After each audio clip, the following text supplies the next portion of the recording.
ونستعينه ونستغفره ونؤمن به ونتوكل عليه ونعوذ بالله من شرور أنفسنا ومن سيئات أعمالنا من يهده الله فلا مضل له ومن يضلله فلا هادي له وأشهد أن لا إله إلا الله وحده لا شريك له وأشهد أن محمدا عبده ورسوله صلى الله تبارك وتعالى عليه وعلى آله وأصحابه وبارك وسلم تسليما كثيرا كثيرا أما بعد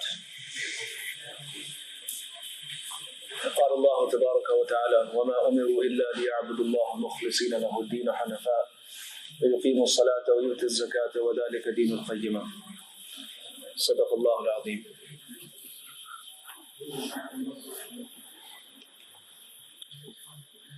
Allah subhanahu wa ta'ala has created us for His worship. And because He is our creator, and it is for His worship that we have been placed here, Allah subhanahu wa ta'ala requires from us that all our good deeds be performed sincerely. And that the only intention or motive for doing those good deeds is the pleasure of Allah subhanahu wa ta'ala. So a Muslim engages in good deeds trying to get closer to Allah subhanahu wa ta'ala, trying to please Him. Because he knows that if Allah subhanahu wa ta'ala is pleased with him, then Allah subhanahu wa ta'ala will have mercy on him, Allah will also help him, Allah will give him blessings, Allah will grant him forgiveness, Allah will grant him the bounties of this world, Allah will grant him the bounties of the hereafter. Everything is tied to the pleasure of Allah subhanahu wa ta'ala. And the Muslim also realizes that if Allah subhanahu wa ta'ala is displeased with me, then I have to deal with His anger in this world and His anger in the hereafter. So a Muslim is constantly running towards the pleasure of Allah subhanahu wa ta'ala and fleeing from the displeasure and the anger and the wrath of Allah subhanahu wa ta'ala. So we do this by making sure that we have two things. The first thing is that we have those deeds that Allah subhanahu wa ta'ala has ordered us to perform, and we are avoiding those deeds that Allah subhanahu wa ta'ala has forbidden us from. This is the first thing. The second thing is that while we are performing those deeds and performing them correctly, while we are abstaining from bad deeds and abstaining from them in the way we have been told and commanded, all of this is taking place only for the pleasure of Allah subhanahu wa ta'ala. When the deed itself is correct, it is performed correctly, and the intention or the motive behind it is also correct, then that deed becomes accepted in the sight of Allah subhanahu wa ta'ala. And once it's accepted, then it brings the pleasure of Allah, and it brings all of those things that good deeds can give us. And if it's deprived, the deed itself is good, but it's performed in an incorrect way, or it's performed correctly, but the intention is off, it's not solely to please Allah subhanahu wa ta'ala, then this deed not only gets rejected by Allah subhanahu wa ta'ala, it also becomes a source of anger. Hadith indicating the necessity of sincerity are plenty. Whether it's sincerity in belief, sincerity in worship, sincerity in helping others, sincerity in spending in the path of Allah, sincerity in striving in the path of Allah. A hadith cover all of these aspects of sincerity, and the common factor is a person must empty their heart and their mind of any motive other than Allah subhanahu wa ta'ala. And the Quran is filled with many lessons and encouragement, as well as warnings for those who don't observe ikhlas. But in today's discussion, let's take a look at how our pious predecessors, the pious people of the past, the pious Muslims of the past, how they observed sincerity. What was their sincerity like? So when we have models and examples in front of us, it gives us some indication of what path to walk on. Because when we ask Allah subhanahu wa ta'ala for hidayat, for guidance, we're asking Him for the path of guidance. And that path is indicated by Allah subhanahu wa ta'ala in the form of the people who have walked that path. Al-Nabiyyin, Al-Siddiqeen, Al-Shuhada, Al-Salihin. So when you have those markers, those people in front of you that mark the path becomes clear. If you don't have those people in front of you, you have all the knowledge about the path, but you don't have those markers, you're not really sure if you're walking on the right path or not. So,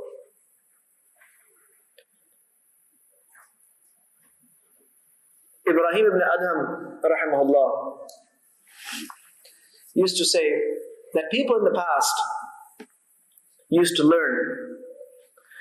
And once they learned, they started practicing. When they started practicing, they would become occupied. Because they know what to do, and they're doing it, now they are completely occupied. They don't have time. When they became occupied, people would have trouble finding them.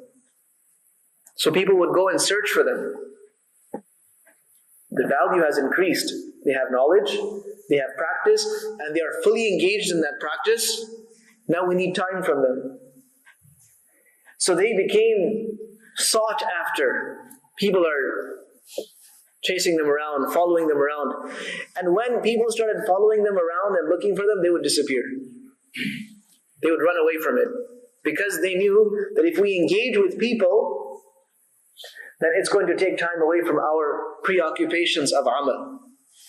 And when we engage with people, people are going to start finding out about our good deeds, about our a'mal, and all of that is going to ruin us. So we'd rather just stay away. Talking about sincerity of intention, Fulayl ibn Iyad says that in our days, we would find people showing off about things, meaning people who are weak in their deen, showing off about things that they do. But he said today, we find people showing off about things that they don't even do. Even things that they haven't done, they want to give the impression that they have done those things. Somebody who is not pious wants to give the impression that they're very pious. Somebody who is not religious wants others to think that they're very religious. Somebody who hasn't done much for deen wants to give the impression that they have done a great deal for deen. And so on and so forth.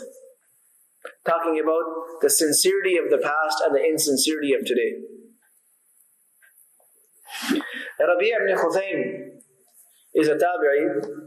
He is one of the students and disciples of Abdullah ibn Mas'ud radiallahu anhu. And Ibn Mas'ud radiallahu anhu said to him that you are such a person that if the Prophet ﷺ had seen you, he would have loved you. This is a very big endorsement coming from someone like Abdullah ibn Mas'ud radiallahu anhu. And Ibn Mas'ud radiallahu anhu said that every time I look at you, I remember the pious people of the past. I remember the great Sahaba. So, what was his ikhlas like? What was his sincerity like? His whole life, no one ever saw him praying nawafil. The reason being that he never prayed them in front of people. He would always pray his nawafil in private, in his house. You could observe him all your life, and you would never observe him praying a single nafil salat. Mansur ibn al-Mu'tamir, another great sheikh, used to pray Fajr, and after Fajr, he would act very much alert, awake, start talking to his friends, making conversation, and act like he has had a full night's sleep. acting very fresh, when in fact he had spent the whole night in ibadah of Allah subhanahu wa ta'ala. So, it's not coming out, rubbing his eyes, acting all tired, so that people can ask him, what's wrong, didn't you sleep? And then he would, very shyly say that, no, well, I had to get up and, pray my tahajjud. No. Acting like he's been sleeping all night. And this, in fact, was the habit of many people. Many of the mashayikh of the past. Abdullah ibn Mubarak rahmatullah alayhi had one disciple who traveled with him, spent many years traveling with him. So he says that once we were gone on an expedition, we were in battle. And Abdullah ibn Mubarak rahmatullah alayhi wouldn't leave tahajjud whether he was traveling or whether he was at home or whether he was in battle. He would pray his tahajjud. So he saw that I was observing him, so he lay down. He lay down pretending to sleep. And he said, I lay down pretending that I had slept. When Ibn Mubarak felt that I had fallen asleep, he got up and started praying, and he prayed all night. And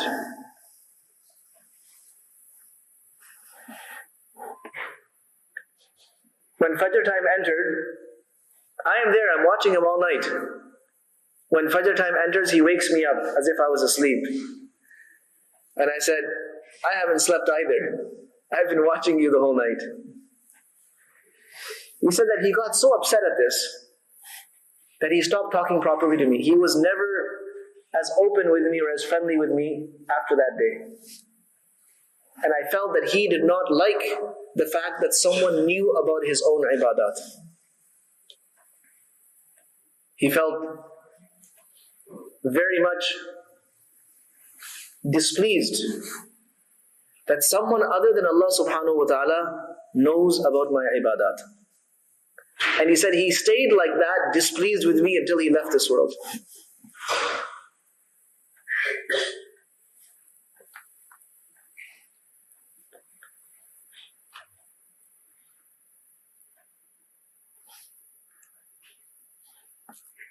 We read about others that they would be reading the Quran. Somebody would walk in and they would cover their Quran with a cloth to show that they were just sitting around idly. Now, this is not something that you have to do, but this is what those people used to do to protect their sincerity. That if this person walks in and sees me reciting the Quran, and they think that, oh, this person is a great reciter of the Quran and always engage in ibadat, this is going to affect me. This is going to bring riyā into my heart. It's going to bring the realization that someone else is watching me. It's going to make me want to show off a little bit more. So because they didn't trust themselves, they did these kinds of things. And such things are mentioned about, subhanallah, about many great shuyukh and ulama and awliyaullah of the past. People say that we didn't know about the Sadaqa of Zainul Abidin rahmatullah alayhi until he passed away. When few people one day woke up and didn't find the sacks of food that they used to find in front of their houses every day, he said, something is wrong today. Because for many years, every morning they would wake up and in front of their door was a sack of food, flour and whatnot. And that's how those people survived. There were more than 80 families like this who survived just because somebody was delivering food to them every night. And one morning when they wake up, open the door to look for that food, and it's not there, they know something is wrong. And that same morning it's announced that Zainul Abidin has passed away. That's when people made the connection. Especially when they saw marks on his body, like you would see on a laborer, somebody who's used to carrying loads all their life. they saw that his body is all scarred up, it's all calloused.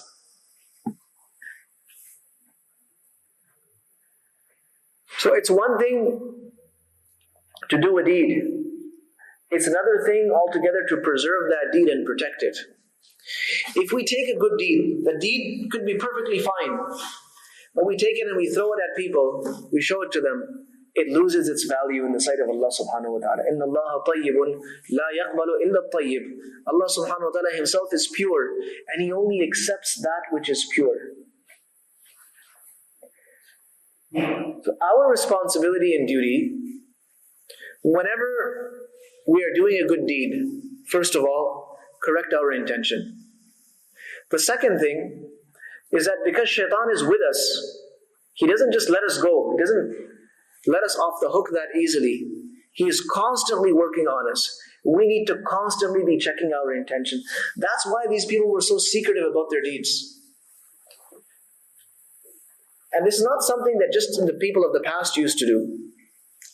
One of my teachers told me many years ago that he was spending time with a sheikh.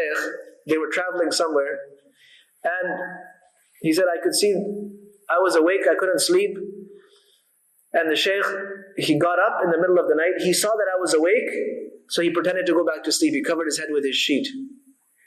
And after 5-10 minutes later, he checked to see if I was still awake or not, and when he thought I was sleeping, then he got up and he prayed his tahajjud.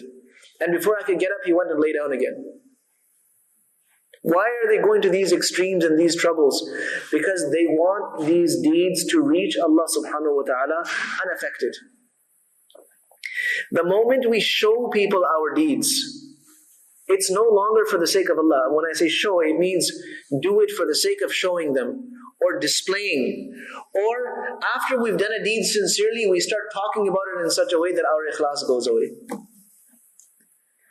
Like, one of my teachers used to give the example of when they visited someone's house, and he said to his son that, son, bring Zamzam in those glasses that we brought on our 4th Hajj. So what's he doing? What has he done? He has taken a perfectly fine deed, such a noble deed, such as Hajj, and he is throwing it at people to gain appreciation for them, for himself. So when you take a deed that is to be done only for the sake of Allah subhanahu wa ta'ala, and you start flashing it around, flaunting it so that you get appreciation from people, then Allah says, okay, fine. You want it from people? Go get it from people. There's nothing with me.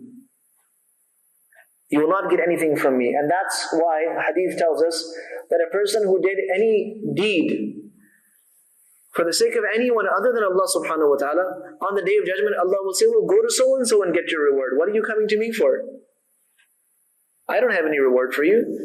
Because you did it to get something from someone else.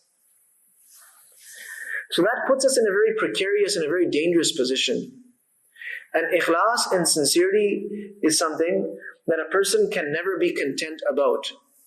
Once a person starts claiming to be sincere, then they need to really be concerned about themselves. When we claim, when we are so, sometimes we boast about our sincerity. We're doing this for the sake of Allah. We're doing that for the sake of Allah. We've done that for the sake of Allah. We are boasting about our sincerity, so where is the sincerity? If it was truly sincere, not even our families would know about it. Like the hadith about the 7 people who will be placed under the shade of the throne of Allah subhanahu wa ta'ala. One of those people is the man who gave Sadaqa so secretly that when he spent with his right hand, his left hand wouldn't know. But sometimes when we do a good deed, not only does the left hand know, the neighbor on the right side and the neighbor on the left side, and everyone knows that so-and-so did such and such deed. We have examples of people from the past who would fast for years and their own wives wouldn't know about it. They wouldn't know how. Because they do everything so secretly and privately that no one knows, no one needs to know. Leave the house early in the morning. Don't worry, I'll take care of my own breakfast. Come home after Maghrib. She has no idea that for years this man has been fasting.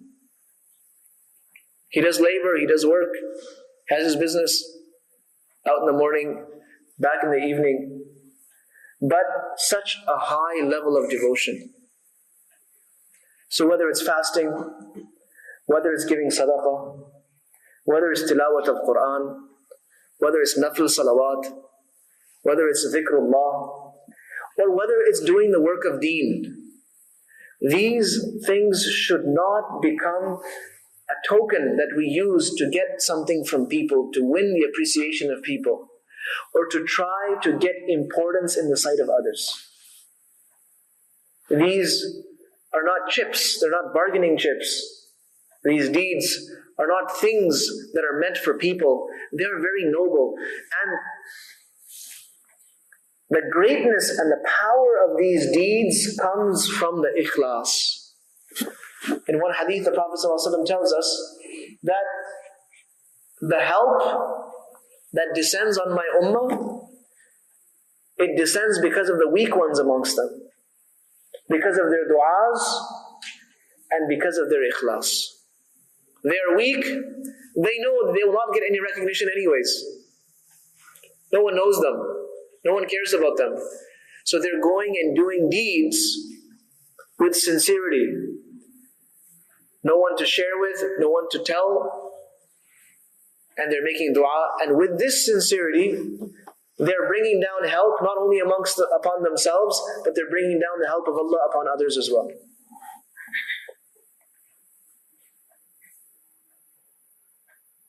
So anything that leads to an ostentatious attitude, the attitude of showing something, it is something disliked by Allah subhanahu wa ta'ala. This is why Allah subhanahu wa ta'ala orders the Prophet sallallahu alaihi wasallam to say, قُلْ مَا أَسْأَلُكُمْ عَلَيْهِ مِنْ أَجْرٍ وَمَا أَنَا مِنَ الْمُتَكَلِّفِينَ. The Quran is saying that, O Prophet sallallahu alaihi wasallam, tell them that I don't want any compensation for what I'm doing. I have devoted my life and all my energy and everything of mine to conveying the message of Allah to you. I don't want anything back from you. I don't want anything. And the second thing is, I am not the kind of person who does takalluf. And takalluf here means to claim to know something that you don't really know. To claim to know something that you don't know. To claim to have something that you don't have. To claim or to show you're doing something that you're not doing. Now, all of these traits are condemned in the sight of Allah subhanahu wa ta'ala. So, the attitude of knowing more than we actually know, acting like we know when we don't, it's a very dangerous thing. Because admitting that you don't know is half of knowledge. The ulama have written that la adri, saying that I don't know, acknowledging that you don't know, that's half of knowledge. Because once you acknowledge that you don't know, then the doors of knowledge are going to open. As long as you are in this mental state that I know, the next chapter of knowledge is just not going to open, because you've put up a mental block. You already think that you know. And then it becomes a matter of pride. It becomes a matter of your own ego, that, well, I've told myself that I know, or I've told other people that I know, so why should I go and learn? Why should I go to so-and-so and ask? Why should I open up such and such book? Why should I listen to so-and-so when I already know? So just by making that false claim that I know, I have closed upon myself so many doors of knowledge. I've deprived myself. And worse, I've stayed in the state of ignorance that I was in. But when we start saying that, no, I don't know this, I don't know that, I don't know that, then the yearning to learn and the attitude of a learner comes into a person. Now you're ready to learn. When you admit that you don't know, that means you have taken the first step to learning. A child goes to school the first day telling themselves that I don't know anything. And they're scared, they're nervous. How am I going to do this? I don't know anything. But because they're in the right state of mind, they start learning things very, very quickly. Well, I didn't know the alphabet. I'm learning the alphabet. I didn't know numbers. I've learned numbers. I didn't know how to add and subtract. I've learned how to add and subtract. But a child who goes with this mentality that I know it all, what are they going to learn from school? Nothing. And imagine if the assumption is false. They're telling themselves they know when they don't. What a disaster for that person. It's even worse when it's applied to deen. A person who doesn't know aqaid and they tell themselves that they know. A person who doesn't know the fara'id of deen or the necessary aspects of a certain worship, they tell themselves they know, or they show that they know. But they're going to spend the rest of their life performing this worship in either an incomplete way or an incorrect way and ruin their own akhirah. A person who doesn't know about zakat, a person who doesn't know. Our issue is that our nafs, it gets larger and larger and larger and eventually takes control of us. And eventually, it's that nafs that damages our sincerity. Because the nafs wants to be pleased. It wants to be praised. It wants to be pampered. It wants to have respect. It wants acknowledgement. It craves for acknowledgement. So sometimes a person will say things directly. Sometimes they'll just pass subtle hints that I've done this, I know this, I've done this, so that the other person gets the impression that, oh, okay, this is somebody I should appreciate. This is somebody very important. This is someone who's done a lot. So whatever it is, whether we're dropping hints, whether we're saying things clearly and openly, it's all damaging our sincerity, and it's all damaging the acceptance of those deeds in the sight of Allah subhanahu wa ta'ala.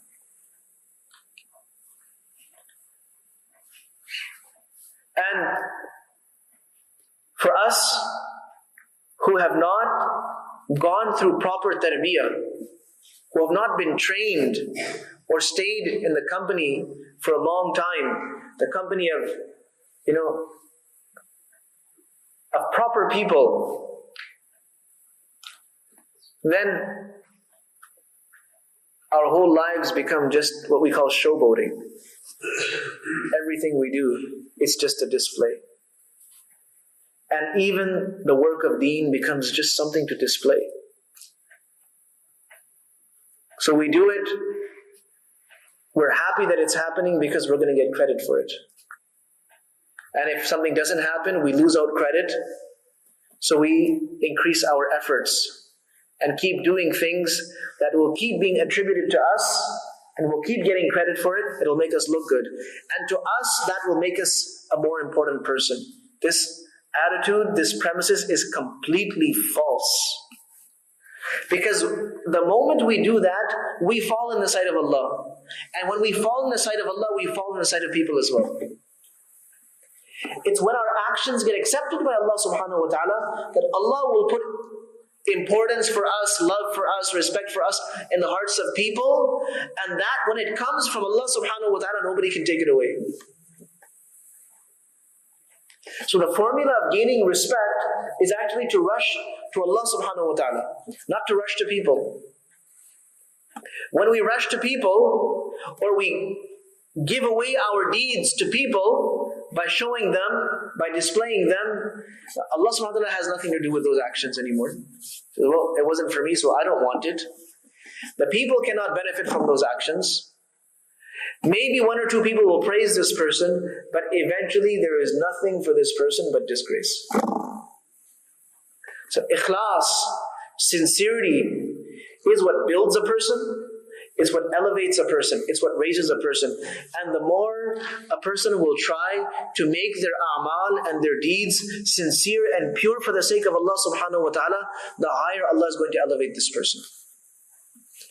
And lack of ikhlas is something that the barakah, the blessings of that act are completely removed and vanished. When Imam Malik rahmatullahi was writing his book, the Muwatta, And this is looked at as the first major compilation of hadith. The first major organized compilation of hadith in sequence of fiqh chapters was the Muwatta. Now, it took Imam Malik rahmatullahi many years. Some say 18 years it took him to compile this book. Some say less.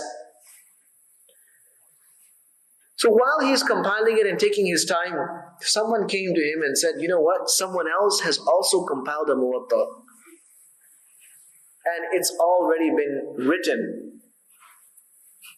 And it is out. It's available for people. So what's the point of now you continuing to work on it? We already have one. So Imam Malik rahmatullahi said something very interesting. He said, الَّذِي كَانَ لِلَّهِ بَقِيًّا. The one that was written for the sake of Allah shall remain in the world. And the one that was written otherwise shall not remain. So I'm not worried about who else is doing it. I'm more worried that am I doing it for the right reasons? He took his time and completed his work. And his Muwatta is the only Muwatta we know. And that other one, it vanished. Its copies vanished. And there's no mention of it anywhere. And the Muwatta of Imam Malik is taught in every institution worth being called an institution. Any university or madrasa that has any worth in it is teaching this book.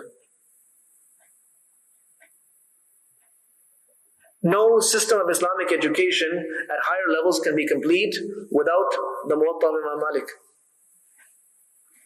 So where did it get that acceptance from? And where did it get that widespread acknowledgement from? From the sincerity of the compiler. These 6 books of ahadith that we rely on, that we refer to as the greatest source of knowledge after the Quran, the SWT.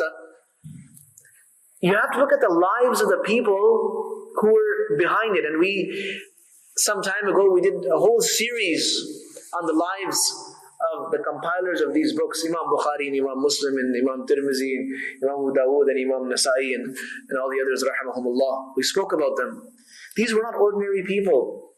Not only were they extraordinary scholars, they were extraordinary awliyaullah. They were extraordinary in their taqwa, in their scrupulousness, in their piety. Imam Bukhari rahmatullahi alayhi is taking a bath and praying 2 rakats and making dua before writing every single hadith in this book. Without exception. Without missing out a single hadith. He is doing this before every single hadith. So a person who is turning to Allah subhanahu wa ta'ala with so much earnest, of course, Allah subhanahu wa ta'ala is going to give him the maqam that Sahih al-Bukhari has today.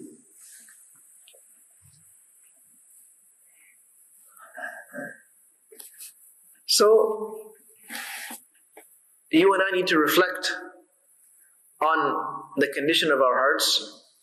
And everyone has some sincerity. There's no doubt that everyone has a degree of sincerity. But shaitan can always creep in and take advantage of the little bit of insincerity that could be present at any time. One of the Salaf was talking about crying. He said, crying out of fear of Allah, he said 9/10 of it is ostentation, 9/10 of it is showing off, and 1/10 of it is sincerely for the sake of Allah subhanahu wa ta'ala.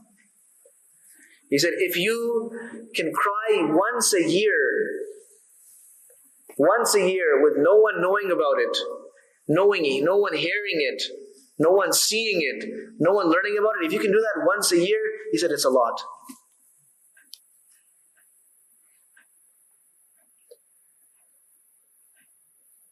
So through our efforts of self-reform and self-correction, we can change the culture of showing and flashing everything to the culture that was present in the time of Sahaba and the time of Tabi'een. And this is from those aspects of deen that it's not very, very apparent. It's all inside. But it will reflect through our actions, it will reflect through our attitudes. And like I mentioned, today, many of the things we do, we just do it because it's a matter of prestige. Because it's expected of us. Or it will make us look better. And if we don't do it, it will make us look bad. So if that is the underlying cause and the motive for our actions, our good deeds, then there is nothing for them in the sight of Allah subhanahu wa ta'ala. And if there is nothing for them in the sight of Allah subhanahu wa ta'ala, what impact do you think these good deeds will have on ourselves? Nothing. Because they weren't accepted. Somebody asked that why is it that when the people of the past spoke, their words had such a powerful impact on the hearts. And when we speak, we don't have that kind of impact. Why is it? So the answer was, well, there's a huge difference in the sincerity. These people were speaking only for the sake of Allah subhanahu wa ta'ala. And we are speaking with so many things, we are so distracted when we're speaking. And we have so many motives running through our minds and our hearts when we're speaking. So how could we expect to have that same impact? Even though from amongst the tabi'is, there were those who would not speak. They were so miserly and stingy with words. They did not want to, and people would sit in front of them for hours. They wouldn't say a word. Because they didn't need to. They didn't need to. You just sit with them. You sit in their company, your heart begins to change. You feel the piety. You feel their connection with Allah subhanahu wa ta'ala. You feel their desire for akhirah. You feel their dislike and distaste of this world. You feel it just by sitting with them. So we all have a long ways to go in terms of self-reform and self-correction. But we have to start somewhere. We have to start somewhere by taking practical steps. And the easiest thing to do, not necessarily always the easiest, but the simplest and the most practical thing to do, is to try to take an honest look inside and see where do the wrong intentions creep into my heart and when. And we try to stop them before they happen. And make ourselves understand that no matter who it is or what it is that I'm trying to gain, if it is something other than Allah subhanahu wa ta'ala, it is fani, it is temporary, it's going to end. And because I am chasing after something that's going to end, then the everlasting thawab of akhirah will not be given to me. Allah wants to give us, for every amal, Allah wants to give us something that's never ever going to end. If I do this today to win someone's praise, he praised me, it's over, it's finished. Somebody appreciated me, let's say. They did it, it's over, it's finished. When I reach Allah subhanahu wa ta'ala, Allah is going to say, no, you wanted that reward, you got it, now get lost. It's finished. But Allah subhanahu wa ta'ala wants to give us for every amal, for every dhikrullah, for every salat, for every siyam, for every good deed, Allah subhanahu wa ta'ala wants to give us a never-ending reward. He says, مَا عِنْدَكُمْ يَنْفَدُ وَمَا عِنْدَ اللَّهِ بَاقٍ. Whatever people have is temporary, and what Allah has is everlasting. So, if we make ourselves understand that why do I want to take this precious action and just throw it away on some temporary worldly gain and have nothing to show for it on the day of judgment? Why should I do that when even for the smallest action I can get an ajr that will never ever ever end?